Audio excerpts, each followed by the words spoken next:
Assalamualaikum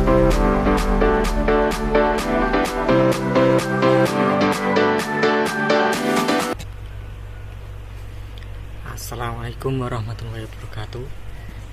Kali ini saya akan buat video tentang Amsalul Quran.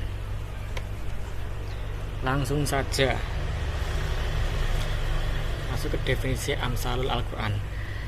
Amsalul Al-Quran secara bahasa, kata amsal adalah bentuk jamak dari masal yang berarti perumpamaan, contoh, ataupun gambaran yang digunakan untuk mendekatkan pemahaman terhadap sesuatu yang bersifat abstrak atau sulit dipahami.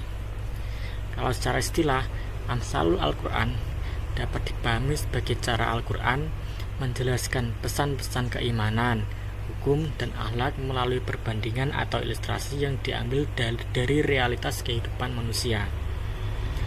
Gampangnya, Amsalul Quran ini kayak perumpamaan lah ini.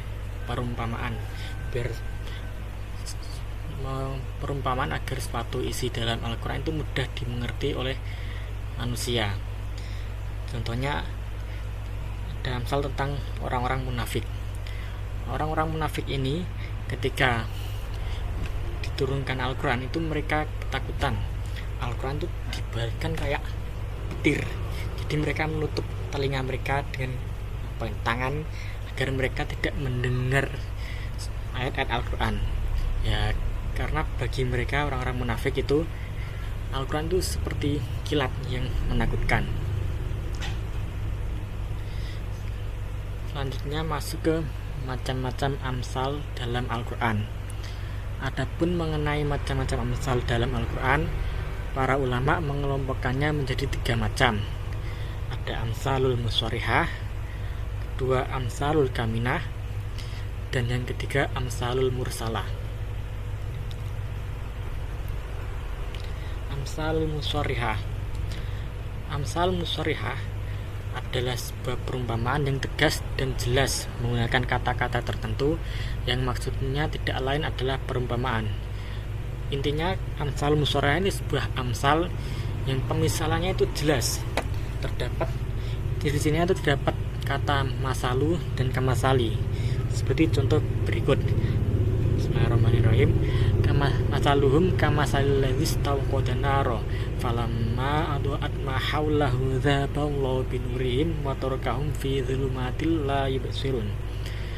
Artinya perumpamaan mereka adalah seperti orang-orang yang menyalakan api, maka setelah api itu menerangi sekelilingnya, Allah hilangkan cahaya yang menyinari mereka dan membiarkan mereka dalam kegelapan tidak dapat melihat. Nah, dalam ayat ini kan sudah jelas ada kata masalu dan juga kamasali. Jadi misalnya itu sudah jelas. Itu adalah salah satu ciri utama dari amsalul muswarihah. Selanjutnya amsalul kaminah. Amsalul kaminah adalah sebuah amsal yang tersembunyi. Maksudnya, lafaz tamsil atau pemisalannya tidak ditegaskan, tapi menunjuk kepada makna-makna yang indah, menarik, dan mempunyai pengaruh tersendiri bila dipindahkan pada makna yang serupa dengannya. Jadi amsal kaman ini perumpamaannya tidak jelas, kan sebesar kayak menyinggol dikit lah, terlalu dijelaskan tapi menunjuk ke makna yang lain. Contohnya seperti surat Al-Furqan ayat 67. Bismillahirrahmanirrahim. Walladzina idza anfaqu lam yusrifu wa lam yaqturu wa kana baina dzalika qawama. Yang artinya, dan orang-orang yang apabila membelanjakan harta mereka tidak berlebihan, tidak pula kikir, dan adalah di tengah-tengah antara yang demikian.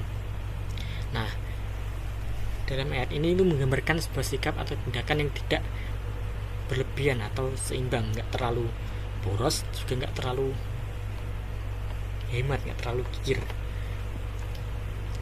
Nah, amsalnya pemisalannya yang mana? Ya, yang itu apa sebenarnya? Penggambaran sikapnya yang seimbang. Itu asalnya. Yang ketiga, amsalul mursalah. Amsalul mursalah ialah amsal yang kalimat-kalimatnya itu bebas, tidak menggunakan lafal tasbih secara jelas, tapi kalimat-kalimat itu berlaku atau berfungsi sebagai masal. Gampangnya Amsal Mursalah ini kalau di kita bisa diibaratkan seperti pepatah atau peribahasa. Contohnya ada dalam surah Ali Imran ayat 92. Bismillahirrahmanirrahim. Wala yahiqul makrus sayyi'u illa bi ahlihi. Dan rencana yang jahat itu tidak akan menimpa selain orang yang merencanakannya sendiri. Nah, ayat ini mempunyai kesamaan makna dengan berbahasa kita, itu senjata makan tuan. Nah, yang selanjutnya, apa sih manfaat kita mempelajari Amsal Quran? Manfaat dari adanya Amsalul Quran. Nah, yang pertama, manfaatnya itu memudahkan pemahaman makna. Seperti yang disebutkan sebelumnya, Amsal ini memudahkan kita untuk memahami sebuah konteks dari sebuah ayat. Jadi kita lebih mudah untuk memahami ayat ini maksudnya gimana, itu biar lebih mudah. Yang kedua, memuatkan pesan dan nasihat, menarik perhatian dan memberikan renungan. Yang keempat, menanamkan nilai moral dan akhlak, memperjelas perbedaan antara kebenaran dan kebatilan, menjadi sarana pendidikan yang efektif, dan yang terakhir dapat menguatkan keimanan. Demikian video hari ini. Assalamualaikum warahmatullahi wabarakatuh.